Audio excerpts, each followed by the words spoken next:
Mill-Vanġelu huwa ċar li Ġesu il-missjoni tiegħu ra hekk li jgħin lin-nies jaraw li r-renju t'Alla huwa hawn fil-qrib, aċċessibbli, jista' jintlaħaq. Iż-żmien wasal, ibdel l-attitudnijiet u l-punt di vista jew perspettiva tiegħek kien jgħidilhom. Is-saltna t'Alla waslet, indmu u emnu fil-bxara t-tajba.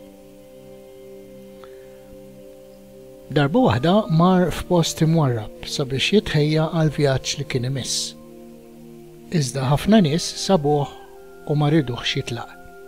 U ma qabilx magħhom qalilhom jeħtieġ li nxandar l-Evanġelju tas-saltna t'Alla lill-bliet l-oħra wkoll għax għalhekk kont mibgħut.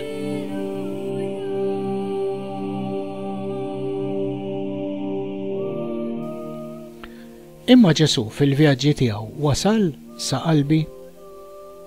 Bħala nisrani forsi nifhem illi xogħli huwa illi naħdem fl-għalqa tal-mulej.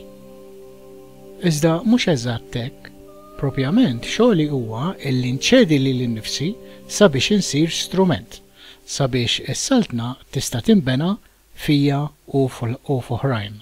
Sabiex isir dan fija jeħtieġ li regolarment immur f'xi post imwarrab. Sant Wistin jgħid kien ġewwa fina u fittixnieh barra. Mhix kwistjoni jekk nemminx fid-dawl ġewwieni, ikompli jgħid, għax li jeħtieġ huwa li nċedulu ħajjitna. Thomas Kelly jiċċarajilna din. Kien Quaker Amerikan fil-bidu tas-seklu 20. Fil-ktieb tiegħu A Testament of Devotion jgħid hemm esperjenza tal-Etern li jfeċċ fl-istorja, fiż-żmien, u dan jittrasforma il-ħajja kollha f'miraklu ta' fidi u ħidma. Ħaġa li ma taqbadix bil-kliem, profonda u mimlija glorja bħala esperjenza ġewwinija. Din il-pedament ta' modrija u mpenn lej il-ħolqien kollu.